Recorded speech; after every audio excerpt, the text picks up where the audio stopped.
We got a couple of stories this week in my insider show notes about the devices we're using around our home, specifically Ring cameras and these Google Home smart speakers. Both of them hacked, both of them a problem. In case you're not familiar, Ring is a company that was bought by our friends at Google here a few years ago now. They make cameras and, two-way communications devices. You're probably familiar with their doorbell, right? It looks like a doorbell. It's got integrated into a little speaker, of course, a camera and a microphone, and allows you to talk to people over your smartphone or, other device, but typically your smartphone. So the theory is you could be on the beach down in the Bahamas and someone's delivering a package or knocking on your door, and you could, right there from the beach in your chair, talk to them. You could see who came, who went. We've talked about some of the problems with Ring cameras before, more specifically about how Ring has been grouping them together into neighborhoods and then offering the video streams, live as well as recorded, to police without a warrant. Now, that's a huge problem, if you ask me. It gives the police the ability to surveil things that are private, right? We're supposed to, in the United States, have privacy. We're guaranteed it under the Bill of Rights, right there in the Constitution. Very big deal. So what are we doing then, allowing companies like Ring to share all of our data?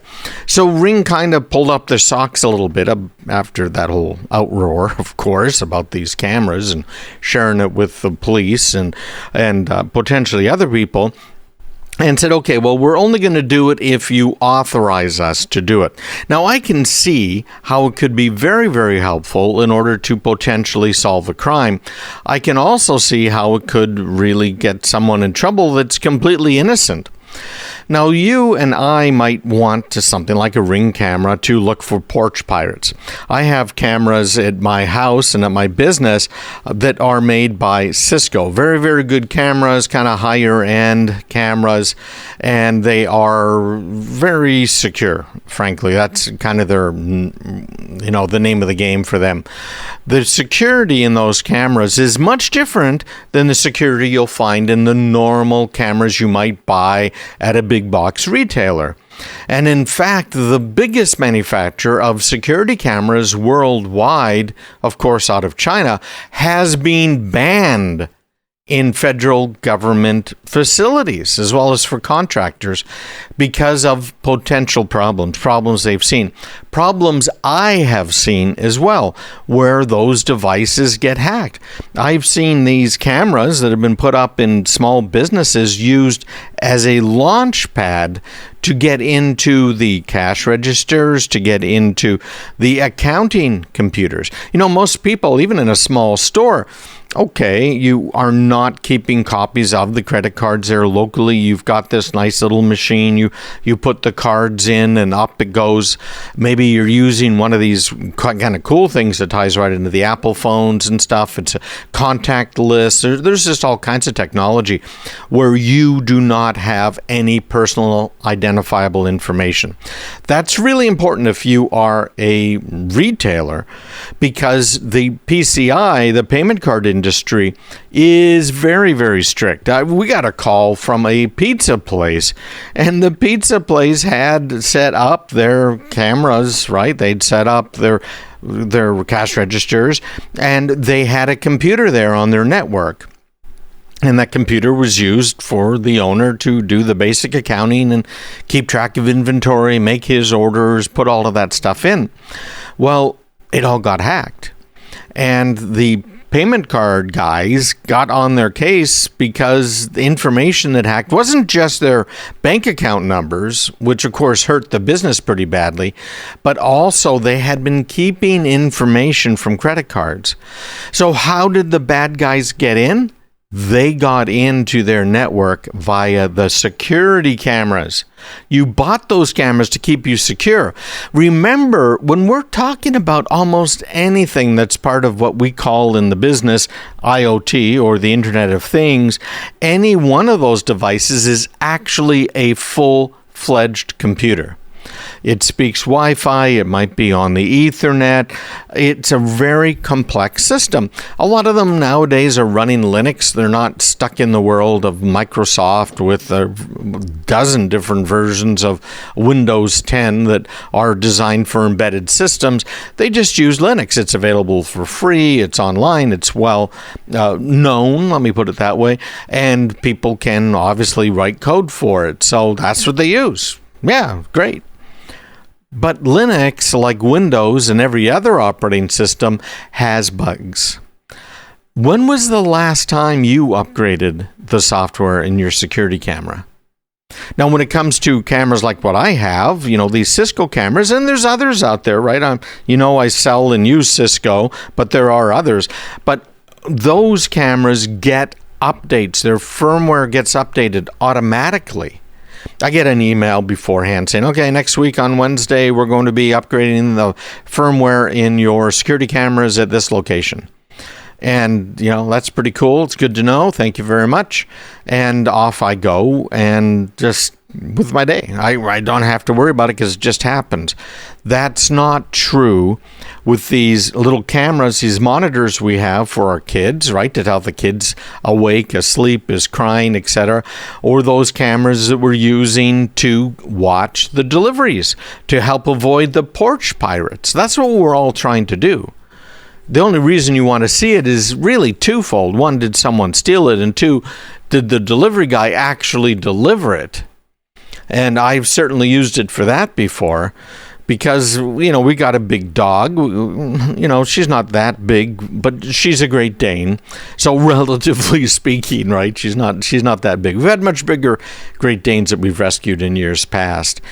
But we have a big dog, so she makes a lot of racket when they're trying to deliver. Now, she's not outside, she's inside, and she's behind a wall, and I don't know if they think she's going to come through the window after them. But we had this one guy just a couple of weeks ago deliver a part we needed for a client's computer.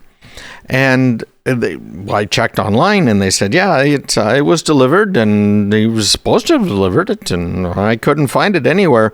So I went to the cameras, because we have 360 degrees covered cameras here at the office, so we can see every side. We can see the doors and everything, right, individually.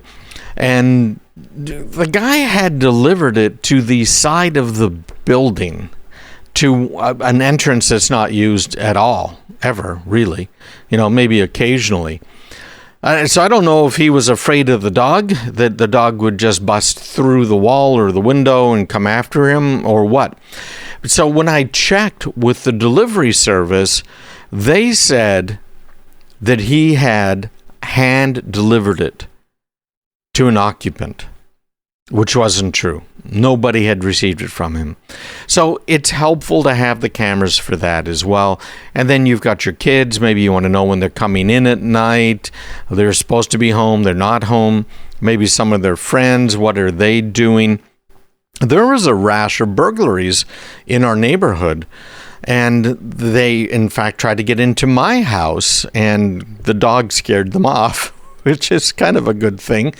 It's one thing to have the cameras to see after the fact what happened, or to notify you, hey, I'm detecting motion here, and then you have a look at it.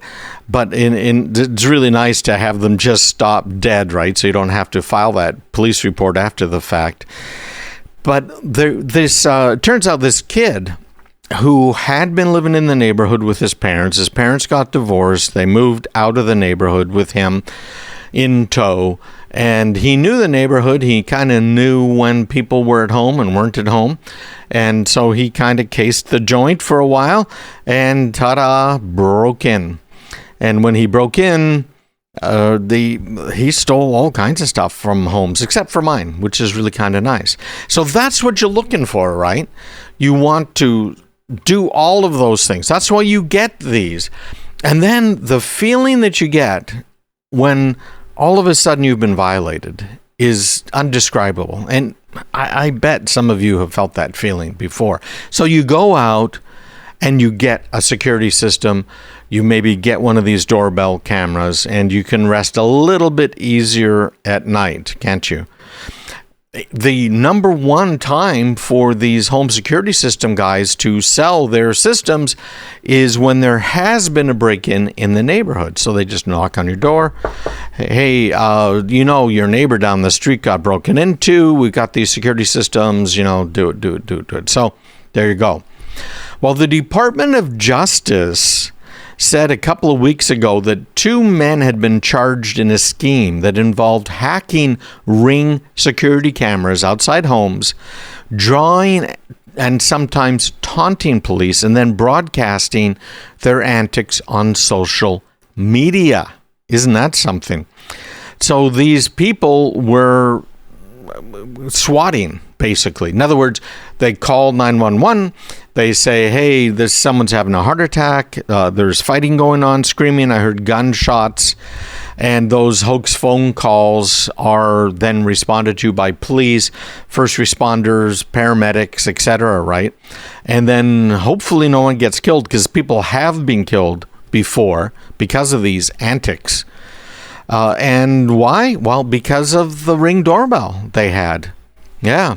A great article. You'll find it this week in my newsletter. Hopefully you get the insider show notes. It's absolutely free.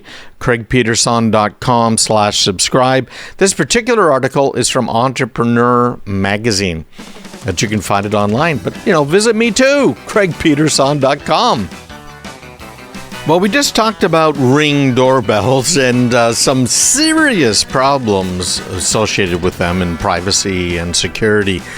Now we are on to the Google Home smart speakers. Huge security gap. This one is not that surprising. I don't know. Google has some great stuff. They have been cautious about many things. Of course, Android is not one of the things that they have been cautious in. Google, along with a lot of other companies, has what they call a bug bounty program. And the idea is that people find problems with the software, including security researchers who find problems, and then they report them to the company, and then the company goes ahead and awards a bounty. A bug bounty is, in fact, what it's called. And Google is not alone in having bugs that are reported by these. And there have been some interesting problems. People have been fired because they have really messed around with the bug bounty programs and used it to pay hackers who had hacked their systems. And they wanted to keep the hacker quiet. So they paid them some bucks. Not necessarily a great idea when you get right down to it. And they were terminated for doing that because the bug bounty program is supposed to pay security researchers that find a bug and then report it so you can fix it. Well, we have heard about problems with Alexa, with some of these wiretapping bugs and many other things. Oh, you hear her there? She's talking to me. I mentioned her name. So they have a number of bugs. They've had bugs over the years and they get fixed. But in this case, it's been bad. This isn't the first time it's happened over on the Google Home smart speakers, where hackers could get into that speaker, and once they're in the speaker, turn on the microphones and stream everything up online. A very, very bad thing, if you ask me. So recently here, just a couple of weeks ago, a security researcher was paid a bug bounty of $107,500 because the security issues were found in Google Home smart speakers that, when exploited, could turn them into wiretaps. So they're sitting there listening and streaming everything online. So the flaws apparently allowed an attacker that was within the wireless proximity to one of these speakers to install a backdoor account on the speaker. And then that backdoor account enabled them to send commands to the Google Home speaker, smart speaker, they could get at it remotely over the internet. They could access its microphone feed and make arbitrary HTTP requests within the victim's LAN. Now that can be used to cause all kinds of havoc around the internet and even more hacking. It's a bit of a problem. So this guy's name is Mats Kuntz. He disclosed a technical write-up that was published at the end of 2022. Now, when you made that malicious request, not only could the Wi-Fi password get exposed, but also could provide the bad guy direct access to other devices connected to the same network. Remember what I was saying about these cameras, having the security camera sitting there in the corner, and the security camera gets hacked because it's running an operating system that hasn't been patched in a long time? Yeah, okay. So it's a real problem, and it has to do with how the Google Home software architecture could be leveraged to add a rogue Google user account to the target's home automation device. And I'm looking at a trace here of the packets going back and forth. I remember I did this with a Barbie doll. Do you remember that Barbie doll that would talk and was supposedly smart? And it was connected to your network and was actually also able to do this exact same thing, which is spy on you, take all of your data, send it up online. So the question is, what should you do? What could you do? Well, first of all, this particular bug has been fixed. A lot of people have been worried about these smart devices, these smart speakers in their homes, kind of wondering, well, what should I do? What could I do? How could I handle this? And I get it. It's a problem, right? Because there's always the trade-off. I ask my speakers, you just heard her talking about the weather and what time is it and what my calendar has on it. Pretty basic stuff. And for that reason, by the way, our friends at Amazon are trying to figure out, well, what can we do then with all of our speakers that are out there? Alexa speakers, because those speakers are not making them any money. In fact, I think it's costing them more than $1 billion a year in order to keep those speakers alive. So I don't know. We'll see. Maybe it'll all go away. But regardless of how this attack sequence went down here for these Google Home smart speakers, this successful hack let them take advantage of all of your Google Home routines. So they could obviously turn the volume down to 0 and call a specific phone number at any point in time to spy on the victim through the microphone on it, right? The only thing the victim might notice is that the device's LED turned solid blue, but they probably just assume it's doing something, right? Rebooting, new firmware, whatever it might be.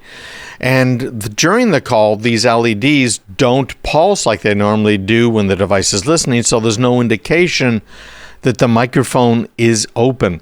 The design that Amazon has come up with for their speakers is actually quite a bit different.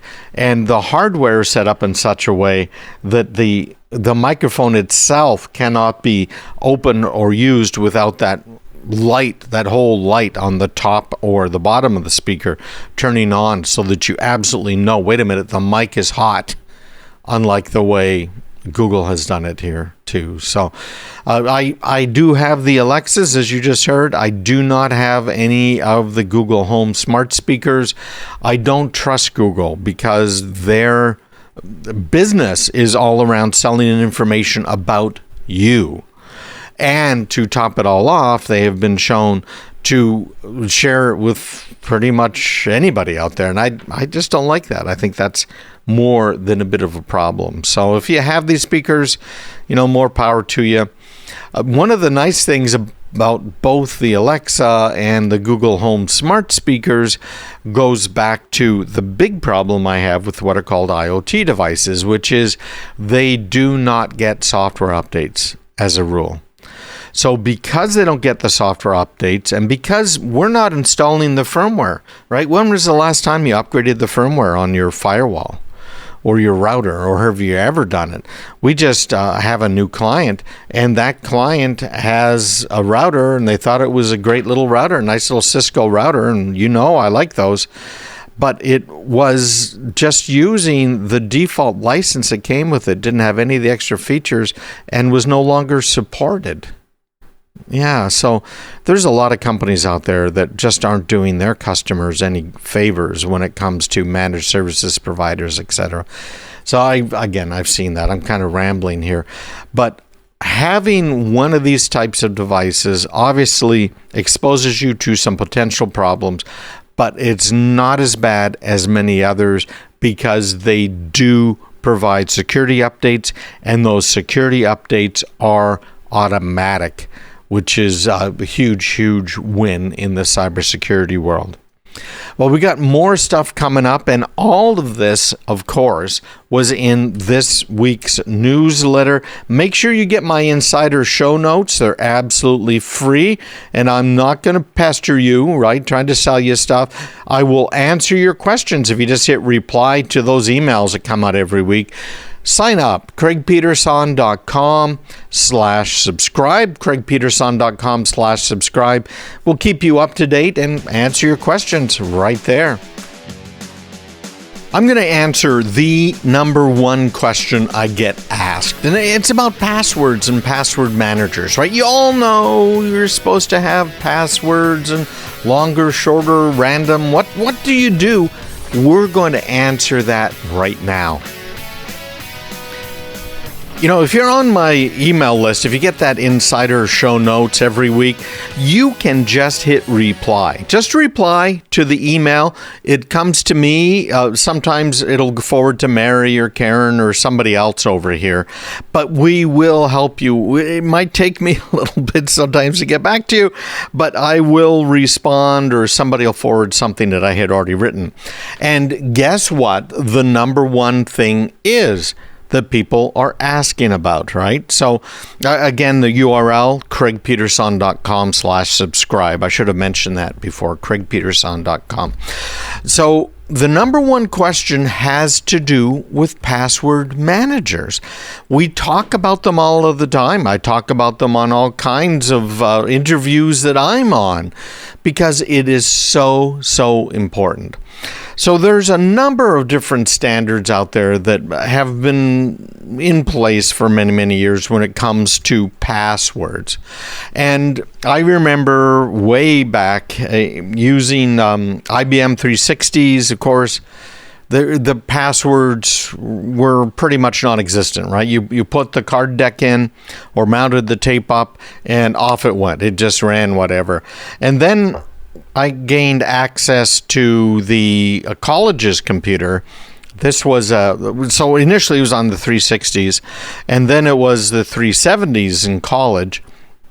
And my first big job, which was at a bank, and they had IBM 370s, and those had usernames and passwords. So I've been using these for many years, if you know when those computers were made, right? And then I had an account on an HP 2000 Access, which is a timeshare machine way back then, back in the 70s. And you had, again, a username and a password. And I remember our teacher, because this was in high school when I got access to that 2000, and he had always used basically the same password. He, a little bit of mess up here and there. He changed a couple of characters around, but we could always find our way in because you got unlimited number of tries, basically, and you could therefore, just by using a few little mix-ups, you could get in. And I still remember the guy's name. It's been a while. Anyhow, passwords over the years have evolved, and the whole idea is to make it so only people who should have access have access. So who should have access? Well, that's a discussion for another time, but it's certainly not the bad guys. So how about your computers? When you turn your computer on, When your computer boots up, does it ask you for a username and a password? I hope it does. I hope you don't have it set up to not require one. And if it does just come up and you start using it without a username or password, you should probably have a closer look and see just how you can actually protect yourself and protect that computer. Turn on usernames and passwords. Now, some of the Windows Home Edition versions don't have good password stuff on them. They don't really have good account stuff. Really older Windows doesn't have really any of that stuff. Anyways, you obviously, if you're using the Unix variant like Linux or others, you're fine. It has usernames and passwords, and I think with every major Linux distribution I've ever seen, it requires you to have a username and password. So what do you do? What are those passwords? And we're going to talk about password managers and what I recommend, what some of the best ones are. And if you have any questions, email me, me@craigpeterson.com. I will be glad to help you out. Again, it might take me a little bit, but I'd be glad to help you out. I don't care if you're a retiree or if you are helping to run IT for a 1,000-person company. I help all of those in between and even bigger all of the time. So I'm more than glad to help. Believe me, that's what I'm here for, is to help you out, okay? No charge. So the requirements or recommendations now, they are requirements for certain regulated industries from NIST, which is the National Institute of Standards and Technologies, have changed as well. You know, it used to be you could not have a password more than 8 characters long because Windows didn't support it. Other operating systems didn't support it for years. And they weren't trying to enforce things like, hey, no normal words in it, no English words, password reuse, right? Those got added a little bit later. And then they were saying, hey, you got to use random characters, numbers, digits, etc. Well, the reason that they continued to change those standards had to do with the technology the hackers were using in order to get into those systems. So as the technology for hacking changed, the technology for defending yourself also changed. That's just been a constant forever. Nowadays, when the hackers are trying to break a password, if they've got a copy of your encrypted password, which is happening all of the time, they're being stolen just constantly. So if they have a copy of that, they will run it against a table that they've produced of all standard passwords, all the passwords that they've ever found online. And there are billions of them. And they'll use a binary tree in the database in order to do it quickly. But anyways, they'll try. They'll just brute force it. That's kind of the bottom line. And they'll use GPUs to do it. They've got a whole bunch of really cool stuff that they use for it. So this 8 characters of random data, upper, lowercase, special characters, doesn't work anymore, because it's so quick and easy for them to crack. Most passwords they can crack in a matter of a couple of minutes. It's really that fast. So it has changed again. Most websites now will let you have longer passwords. And in reality, my recommendation to you is not to use a password, but to use a passphrase. So you're going to use a passphrase like, this dash that question mark the other thing, right? There's an example of a passphrase, something that you can remember. And you're going to throw into there some special characters, right? Some uppercase, lowercase. And I tend to make my passwords 20 characters or more. Some websites still will not let you do that long a passphrase. Some websites demand that you use at least one digit, one uppercase, one lowercase, and 2 special characters, right? Which doesn't buy you anything. That's ancient. So NIST is now recommending a password policy that requires your passwords to be at least 8 characters in length, and all machine-generated passwords to be at least 6 characters in length. So what they're talking about there is a random password, okay? And there's a number of security things you want to look at.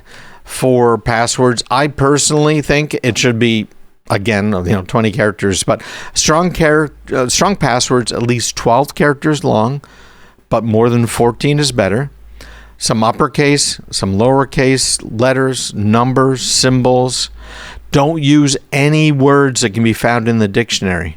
Don't use names of persons, places, things, products, businesses. Don't use your birthdays, wedding dates, kids' birthdays. And each time you get a new password or you need a new password, make it significantly different than the old one. So we're going to tell you the best way to do that. And you know what? A lot of people have been using a password manager that was hacked twice in 2022. I'm going to tell you who that is, why you should never use them ever again, and who I think can help you the most when it comes to passwords. So stick around. Again, me at craigpeterson.com if you have any questions. I'm answering the number one question I get from listeners, and it's about passwords. We just explained strong passwords. What's that about? Now we're going to talk about my recommended password managers and some that I absolutely don't recommend. Password managers, I think, for most people are confusing. I have a friend who he's retired and has been delivering food for Grubhub. And his account got hacked. And again, hacked the way it happens all of the time. He had been using the same email address and password for multiple sites. And one of them was his pay site on Grubhub. So the bad guys went in and changed the ACH, the account, for him to receive his payroll payments, all of the money he's making. And ta-da, the Grubhub Pay came through and it went to the bad guy's account.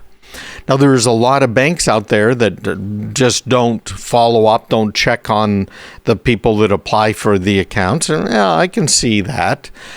But in any rate, these accounts were then used to take that money and move it overseas. So after missing a couple of paychecks and trying to figure out what was going on, he called up Grubhub, said, "Hey, what's up?" And they tried to track it down, and he was out 2 paychecks.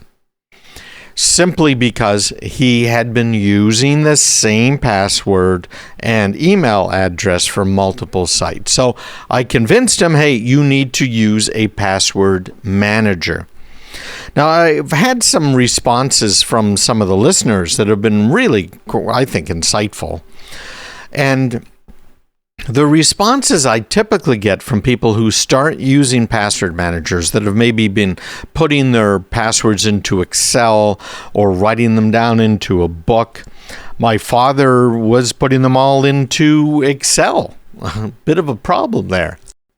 He had a problem with his computer. He Googled online for Microsoft support, called the place up. Total ripoff. And not only did they want his credit card information, but while they were on his machine, they started downloading Excel files and Word documents, including his spreadsheet of his usernames and passwords. And that included his bank account information. Okay, so there's lots of reasons not to do it that way. So my friend, the Grubhub friend, came over to my place. We sat down in my office and I set him up with a password manager. And he had a bit of a hard time understanding it. And that's something I've heard from many of the listeners. That even though I look at it and say, this is really simple, right? I have kind of the curse of knowledge. I know how to do it. I know the ins and outs and try and make it all work right. But it only took me about half an hour to help them get going, create new accounts, and move on. I've had one of the listeners, our listeners here, reach out to me and say, hey, it took me all weekend. Now, let me explain why it took him all weekend to move to a password manager. He had 100 different accounts. Now, I look in my password manager. I have over 2,000 entries in my password manager. So, he's a bit of a piker with only 100.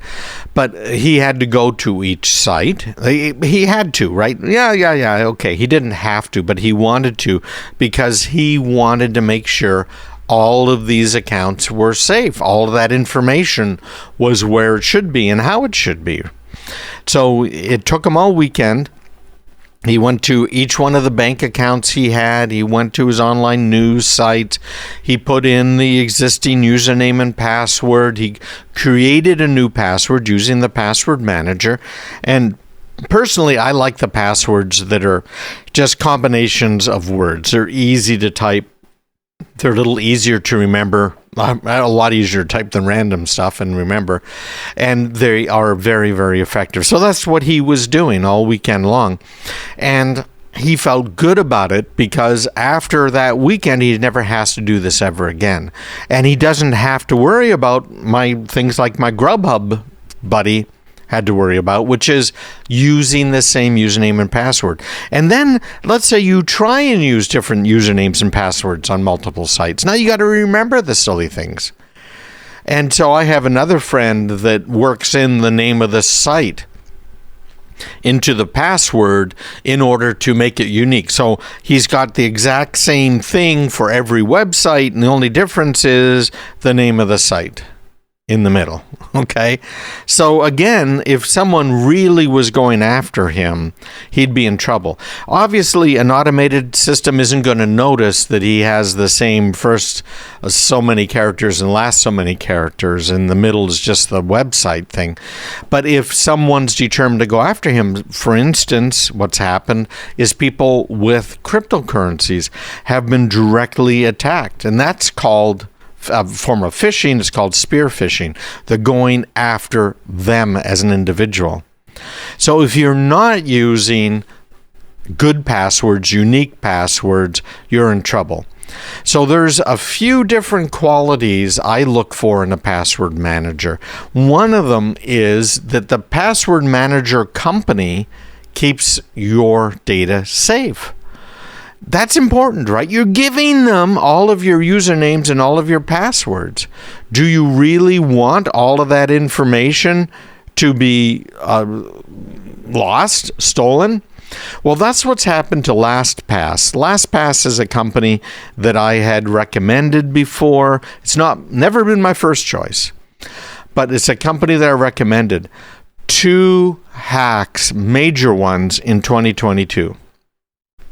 So I went online and had a little poke around. I looked at CNET, and, CNET has played fast and loose with the truth before, but they're pretty popular out there. I don't really trust much of what they say, unfortunately.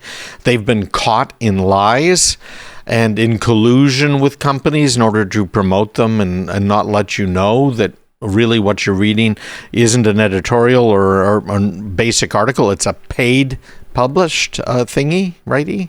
So I looked at CNET, I looked at PC Mag, and I looked at the New York Times.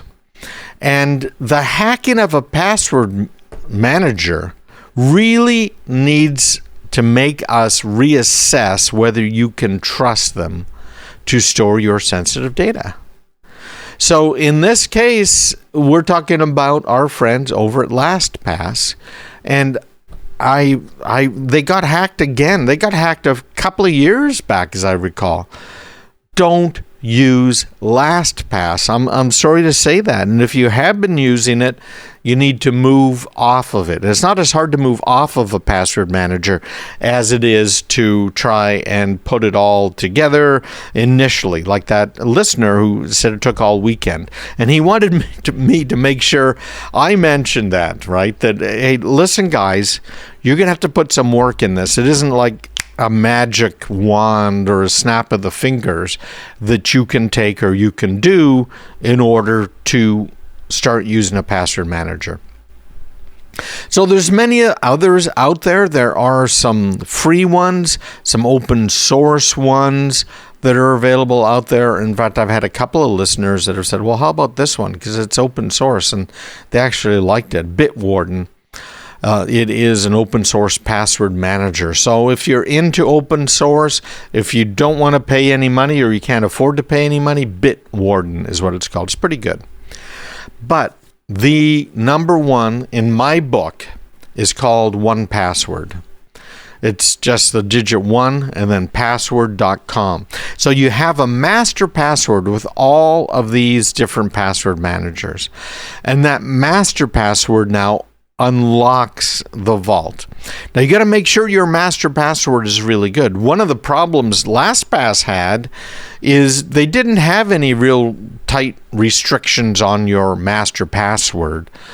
And they never forced people to try and generate an even better password.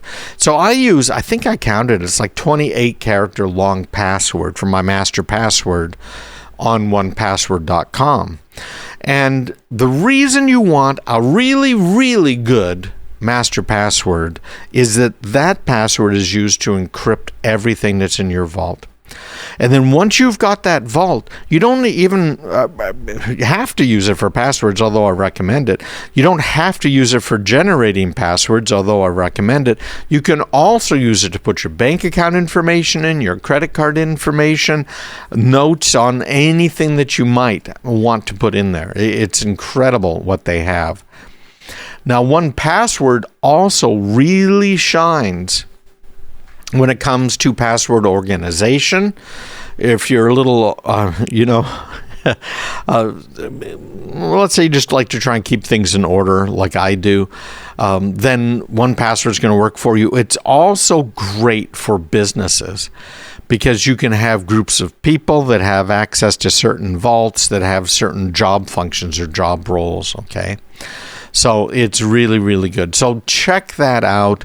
They do have a free version that has quite a bit of functionality, but the bottom line is that they have a great set of paid versions. And 1Password.com, it's not expensive. They also, by the way, they have clients for pretty much everything. I use 1Password on my smartphone, my iOS device. I use it on my Macs. I use it on Windows. I use it on my Linux laptop. I use it on pretty much everything. 1Password.com. And if you want more information, let me know. Also, in my super signature, if you see that on the bottom of my emails is a little signature. Every week I try and switch it up. You can just ask me for something. So I'll let you know, okay, so I did this report for this company, and unlike Gartner Group, I don't try and sell it for $5,000. I will give it to you. I've already done the work, and I am more than happy to just give it to you. So when you get those emails as part of the Insider show notes every week, have a look closely at the bottom of the email. Don't just delete it. But down in that PS at the end, you'll see I usually have 3, 4, maybe even 5 different things that I offer. Hey, if you want information on this, just hit reply, let me know. We will send it off to you, okay? All kinds of great info, including on passwords. CraigPeterson.com.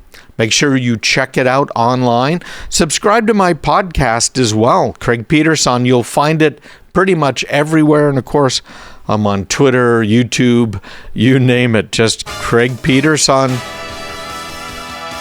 We're going to talk a little bit about Twitter. And of course, you know, Elon Musk is running the place now. And some things have changed. In fact, there was frankly a big surprise here a little while back that you may or may not have heard about, but it sure shows that it's changed. So you've heard about what's been happening with Musk and Twitter. I have not actually been using Twitter for a very long time.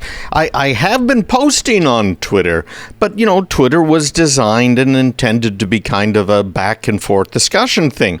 And the founder of Twitter really regrets having founded Twitter. He said what he should have done instead was come up with a protocol, kind of an API, application programming interface, that programmers could use to have an open messaging platform. So there could be lots of platforms out there and lots of people talking. They could be integrated with each other if that's what you wanted. And in fact, there are a couple of platforms that are like that right now. They're basically an API. They let you have your own little chat platform, and you can link it into others if you want to. Really quite nice, frankly. And they're open source, which is another big plus in a number of different ways. But he didn't like what happened to Twitter. I didn't like what happened to Twitter. Who liked what happened to Twitter? And I can remember when Twitter first came out, sitting down with Charlie Sherman. He was a radio host at the time. He's still kicking. But he and I talked about Twitter, and he was saying, well, you know, what's this? Why would I send a 120-character tweet? What am I going to say? Hey, I'm going to the bathroom now. What could you put into such a small tweet? You just couldn't. You couldn't have discussion. It's kind of like if it doesn't fit on a bumper sticker as a slogan, people aren't going to pay attention. You're going to lose them, right? It's the goldfish thing we've talked about before. No ability to concentrate or to focus on something. And that's a big problem. So, of course, Twitter fixed that a little while back and basically doubled the number of characters that you could have in a tweet. And the reason they did that initially so short was it was designed to tie into the SMS system, the texting system. And at the time, it was very limited. In fact, frankly, it still is, but there's been a lot of workarounds over the years. So now we've got a new owner in there.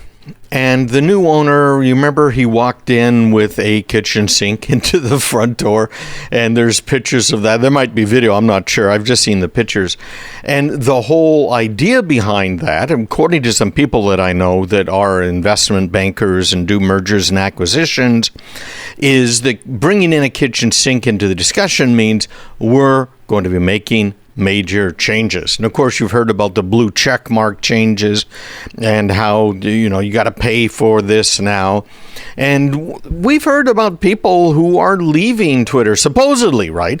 Just like all those people that moved to Canada when President Trump was elected. And by the way, Canada came out and said, no, we will not take you. But they didn't bother going anyway. So I don't know how many ultimately are going to remain off Twitter, remain on Twitter. But I have been paying attention to it lately. Wow, so much better. And this is the one I wanted to point out. You may or may not have heard about this, but President Biden, of course, has been overseeing the massive amounts of inflation that we have. He's continuing to pour money in. He's going to cause more inflation with this whole school loan plan of just dissolving debt unfairly to so many millions of people here in the United States of America that could really use some of that money. He has decided that, we got to help with heating in the winter and electric bills and things. All of those things mean that they're going to be printing more money.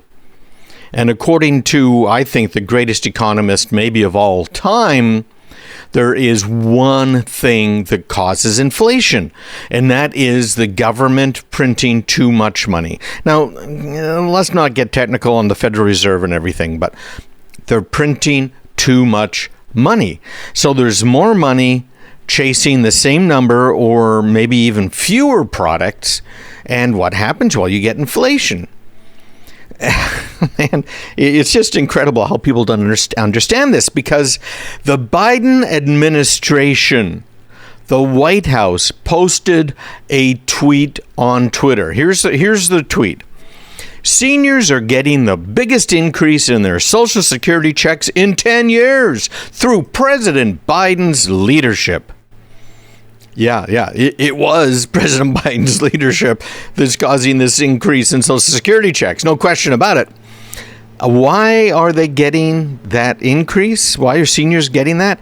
Well, because of President Richard Milhous Nixon. Yes, in 1972, they put a cost of living adjustment into Social Security. Now, of course, they've messed with that. The COLA, cost of living adjustment, isn't what it really should be, not even close to it. They play games with the measurement, just like, oh, we have the highest inflation since the 1980s. No, we have the highest inflation ever if you calculate inflation the same way they did in the 1980s. But no, we're going to redefine inflation. We're going to redefine cost of living adjustments any way we can do it in order to, look good to the voters and really cheat people out of money. We have right now the highest inflation that we have seen certainly since the 1920s. But they won't admit that. So what's happening? Why did I bring up Twitter? Why did I bring up Elon Musk? Because Elon Musk, one of the first things he did was disable the accounts of all of the people inside of Twitter that were, tinkering with things, saying, well, we don't like what this person said, so we're going to make sure that fewer people see it. They're manually tweaking it. Right? It wasn't even an automated thing where they could say, oh, yeah, well, algorithm did it, and yeah, we're not sure why. We'll try and figure this out for you. No, they were manually tweaking it. Same thing with Twitter jail. Same thing with so many ways they were using Twitter to silence the opponents of the far left, right? What else are we going to call them? I guess you could call them a lot of other names, but that's who they are, the far left in the Democrat Party. So because of the change, there were some really interesting things that happened. It's quite cool. I noticed this myself when I was kind of going through my Twitter feed. So they shut down these people who were doing a lot of the tweaking and a lot of the blocking and everything else. And Twitter had introduced a new feature back in, I think it was 2021. It was a beta feature back in the day that allowed people to comment on tweets. And what you might call it is fact check, right? Fact check tweets. Is this legit? Is this not legit? And sure enough, people were able to do it for once. So they came on and they said, this is great. This is from Rep. Thomas Massey. He's from Kentucky, a Republican. And he said, Biden's social media geniuses are giving Biden credit for the biggest Social Security cost of living adjustment in 10 years, which is true. Good for you. That's phenomenal. Great leadership, President Biden. Then he goes on to say, cost of living adjustment is an automatic formula based on inflation metrics, referring to the Consumer Price Index. Another Republican rep, Vicky Hartzler in Missouri, also went to Twitter and said Biden's leadership is solely responsible for record inflation, according to the White House, she wrote, because that's what they said, right? Isn't that what that means, what they said? So the White House was trying to promote this 8.7 increase in Social Security benefits as though it was really a great thing that he was doing for us. But in fact, it absolutely wasn't. It is, by the way, the cost of living adjustment was the biggest that recipients have received since 1981, when the benefits were boosted 11.2%. And this, what we're talking about here, the 8.7% increase in Social Security benefits, which is absolutely needed. It should be higher. But that increase won't take effect until 2023 sometime. I don't have the exact date here. The Republicans are just ripping it on Twitter. Here's another one. This was Rep. Dave Lamborn out of Colorado. He says, even with one-party Democratic rule in Washington, D.C., the Biden administration continues to blame others for their failed policies.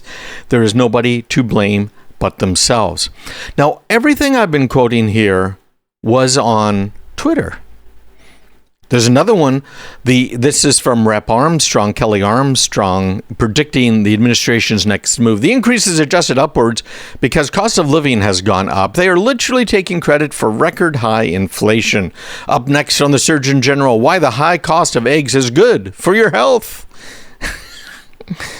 Twitter. This is Twitter. Do you think any of these things would be said and not censored before Elon Musk took over? I don't think so.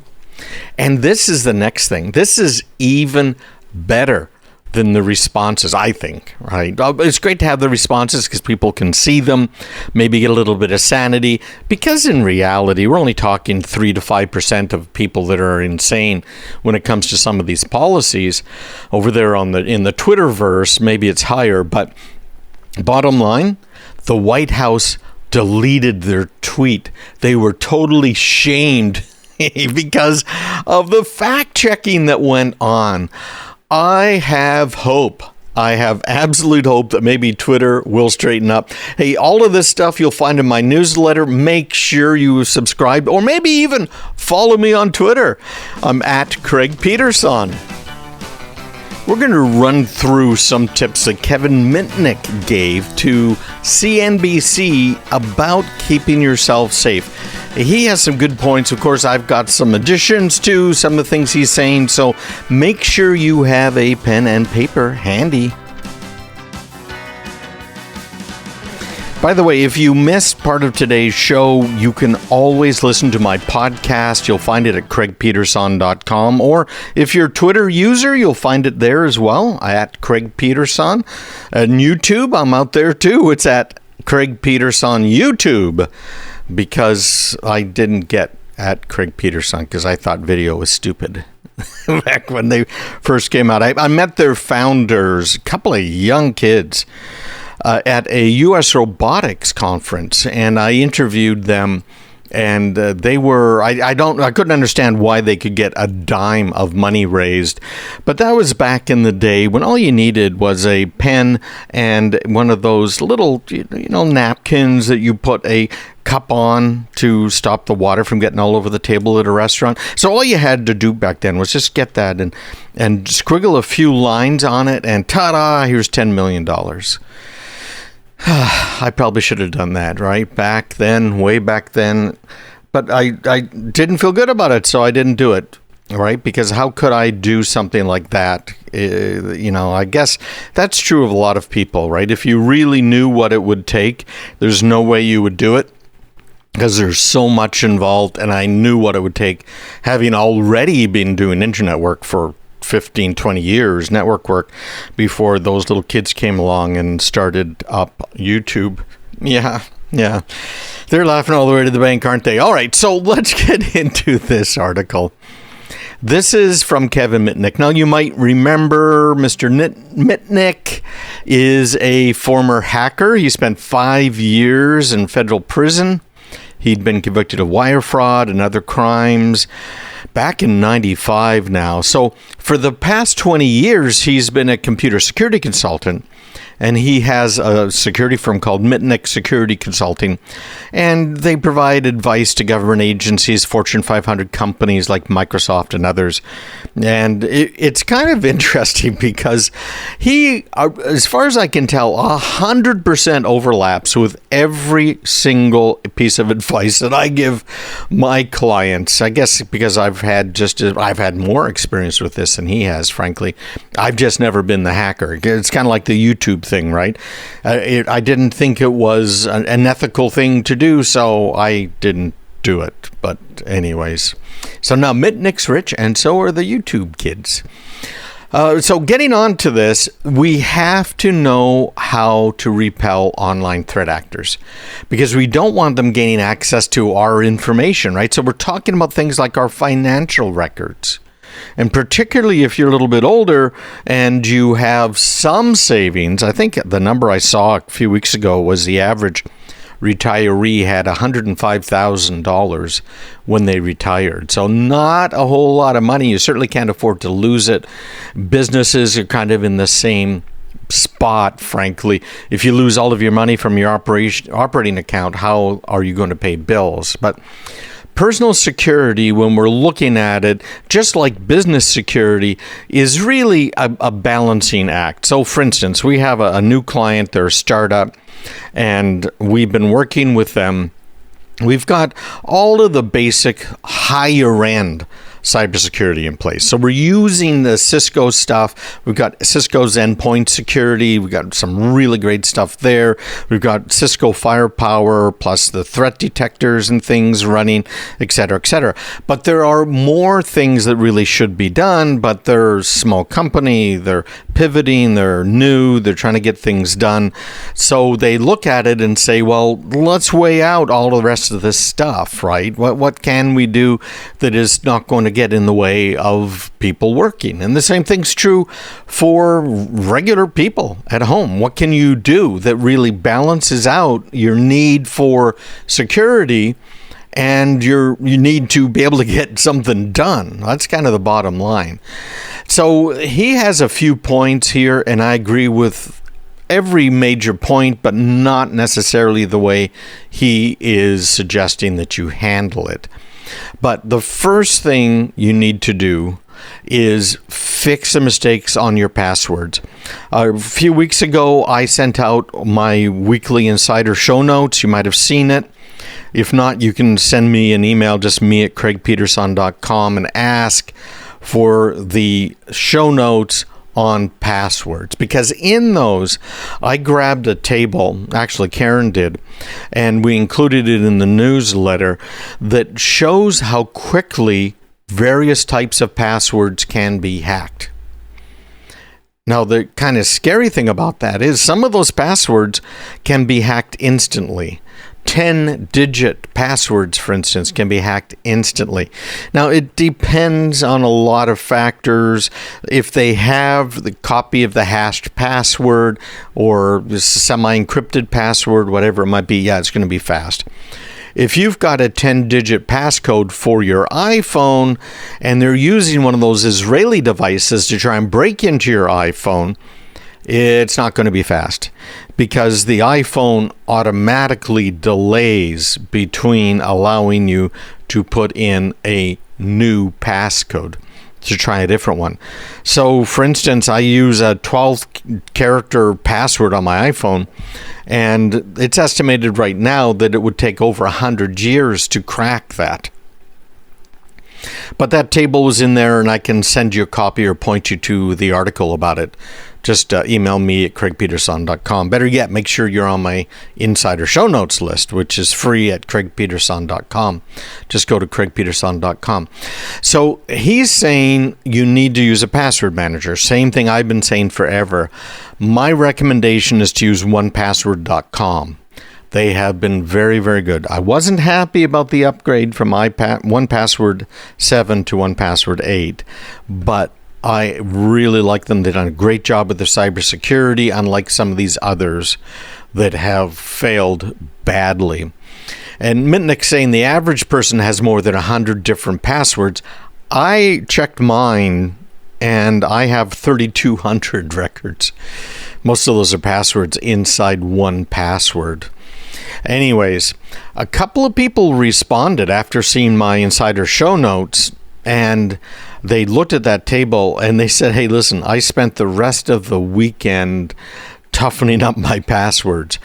The best thing you can do is use long passwords. You've got to use a different password on every account. Because, again, if they get your password from one account, they've now got your password for another account, right? If you use the same password on all these different accounts. So be very, very careful. Use a password manager. It's an absolute must. LastPass, not so good. They got hacked not very long ago, or 1Password. It really is an absolute must. Mitnick and I agree on that, and it securely stores all of your passwords. Next up. Oh, by the way, 1Password also tells you if your password has been found in a hack. It tells you if your password is strong enough, and it'll even make passphrases up for you, or passwords, depending. Now, there's some more advanced options, and I've been talking about those on the air on a bunch of different stations. But basically, we're looking at things like FIDO, which is kind of the one to go with. This is a new way of doing passwords. It's something you have. Now, I've been using Duo with my clients because it's by far the most mature out there.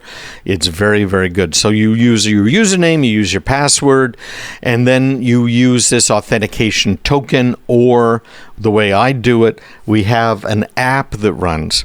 So it pops up and says, "Hey, are you trying to log into X?" And you can say, "Yes, it's me." And then it confirms using biometrics on your smart device, like your face or your fingerprint. I like Duo. I like it a lot. But using a physical security key like a YubiKey and FIDO, man, that one's hard to beat. So we got more options that raise your bar to 98%. Stick around. We're talking about how to raise your cybersecurity level 98%. Make you 98% less vulnerable. We're going through some tips here from Kevin Mitnick, a former hacker, and I'm adding my 2 bits in. Now, next up, I had mentioned financial people, people who are retired, people who have savings, people who have investments a little bit earlier. Here's the best thing you could do. All right, you still want to have great passwords. You still want to use a password manager. You still want to have a YubiKey using FIDO. But this raises the bar. This is another advanced, if you will, option. It's a simple thing to do. Simpler than everything else I already discussed. But it's going to cost you a few bucks. And that is, get yourself another computer that you only use for your financial transactions. It can be a computer, it can be a tablet, an iPad, or you could get a relatively cheap device, way cheaper than an iPad, cheaper than buying a new laptop, and that is to buy a Chromebook. Chromebooks start at about $250. And as I've mentioned before, Chromebooks are used by security researchers all of the time.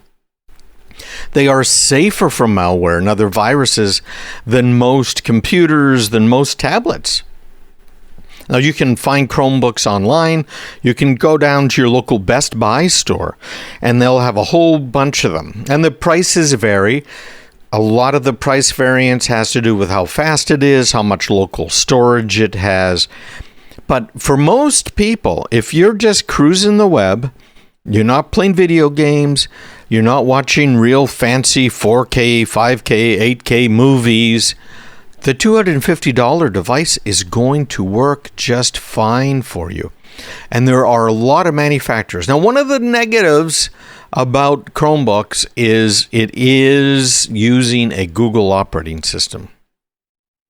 So remember, Google has access to what you're doing. But Google, other than selling your information to advertisers in a general fashion, right? It's not like they give the advertisers your bank account information. They're actually pretty safe. So it was originally built kind of around Chrome, Gmail, and Google's other cloud applications. Chrome OS has been used, which is what a Chromebook uses, in the educational market a whole lot as well. But now, some of the best Chromebooks are some of the best laptops overall today. And the demand for Chrome OS laptops, in other words, Chromebooks, has really spiked over the past 2 years. And Chromebooks have outsold MacBooks, which isn't a big surprise because Chromebooks are so much less expensive than MacBooks. So keep an eye out for that as well. If you're going to buy one for your kid, maybe get him a Chromebook. But if you really want to secure your information, you're raising the bar 98% by doing what I have already talked about, including getting this secondary device. Now, your best tool is awareness. And my wife and I were working on a newsletter, educational newsletter this week, and really stressing that, right? So we're tying in some stories like Barbara Corcoran from the Shark Tank and what happened to her, and the different types of phishing, smishing, vishing attacks that are going on out there. But the number one way that bad guys are getting at us is through phishing attacks nowadays. And they're very clever, and they will work for months on you to get you to do something. So there's lots of companies, including Mitnick's, that do simulated phishing attacks. I'm not so sure that's such a great idea, but there's a bunch of common phishing scams, so you've got to be aware of these. And the phishing scams that are out there include these love lost and everything else. And man, we've lost a lot of money. 2022, $68 million people have lost to these scams. That's a lot of money. So this is due to fake business and job opportunities in the first quarter of 2022. Scammed out of $68 million. That's according to the FTC. So they're leveraging you. They're leveraging the different things that you are trying to do in your life, like reach out, find friends, do business, get a new job. The employment-related scams have been a problem for a long time, but they rose over the last 2 years. So they're taking advantage of people who lost jobs due to COVID.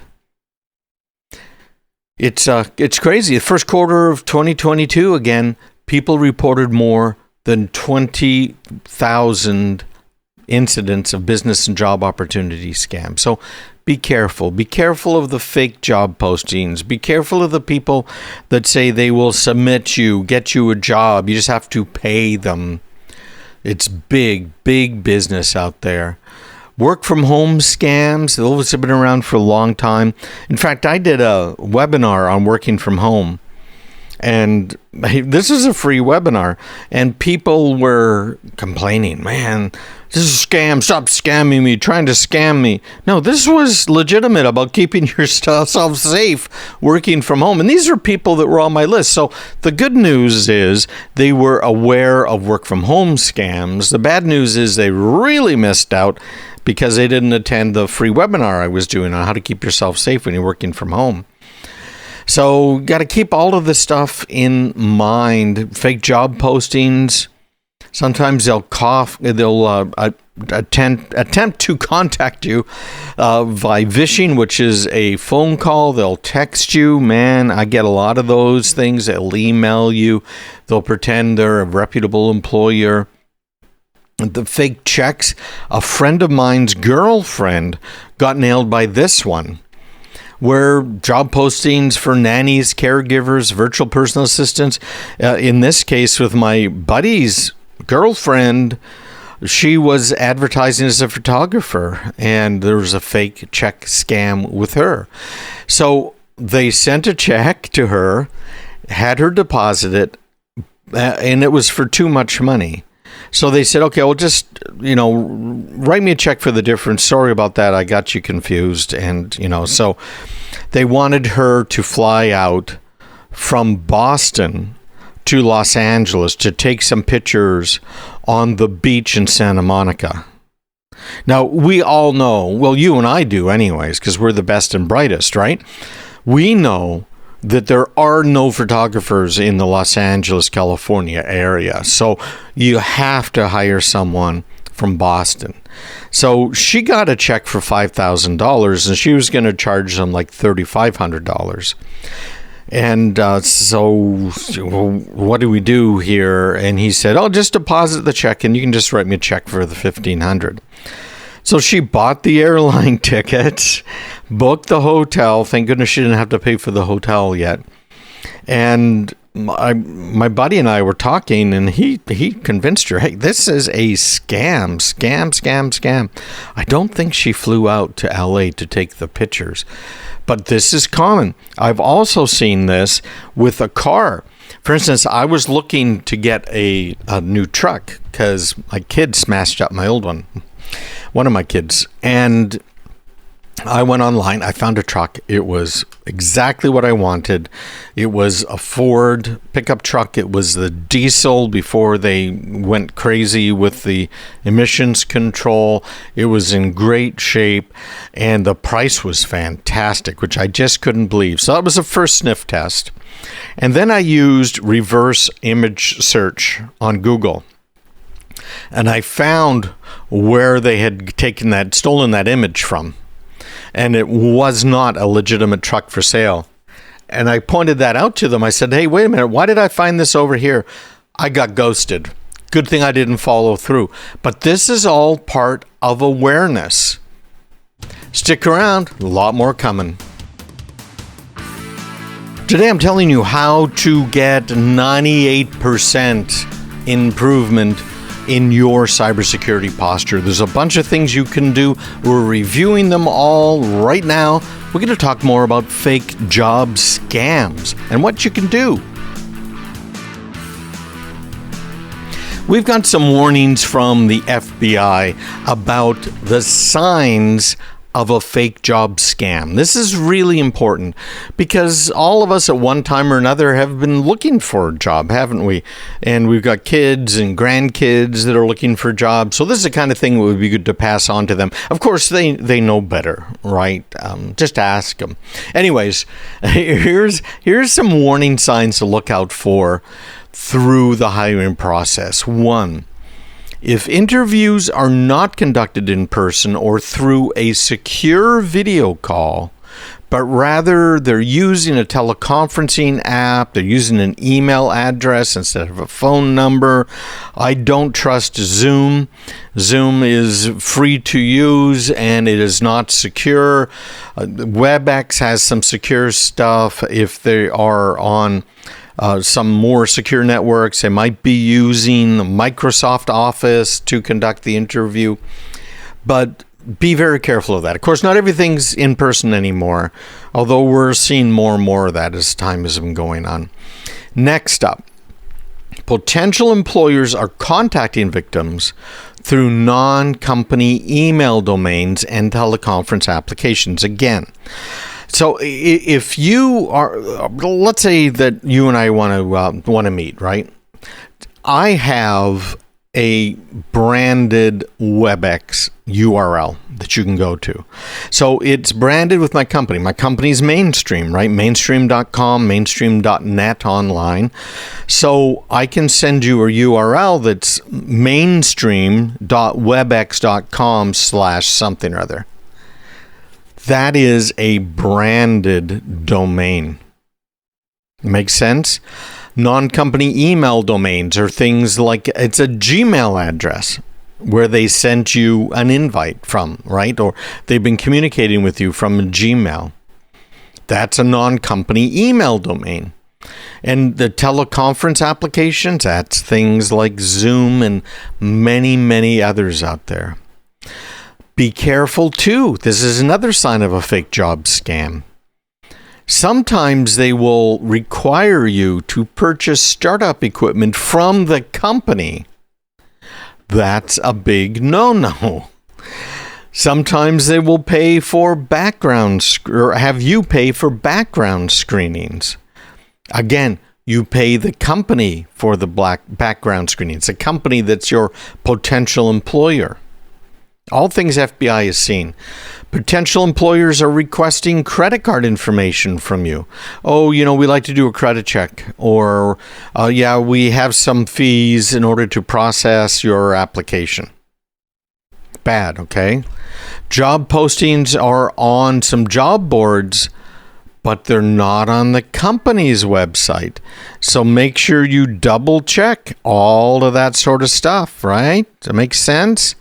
So that if they're advertising, Mainstream, let's say, we're advertising and it's out there on these online job boards, and yet at the same time, At the same time, you are not seeing them on the mainstream.net website, it might be a scam. Recruiters or managers don't have profiles on the job board, or the profiles don't seem to fit their roles. This happened to me. Well, a similar thing. I have a radio show, right? You've heard about that, I'm sure. And so somebody found my name online, and that is, I was associated with some radio stations, and they started contacting startup musicians, right? Somebody that's on YouTube and is trying to make a name for themselves. And they said, hey, listen, payola. You remember those days of payola, like the 50s, 60s, 70s, where you would pay a disc jockey to play your music so that it would become popular? Well, he was saying, you pay me, I can't remember what it was now, $500, I think, and I will make sure that your music gets played on our radio stations. And he was representing himself as me. In fact, that's when I tried to, when I found out about this, I tried to get Twitter to give me a blue check mark so people could go check me out on Twitter and know that this was a scam. So a few of these, this is how I found out, a few of these people reached out to me directly, right? They went online. They found my craigpeterson.com website.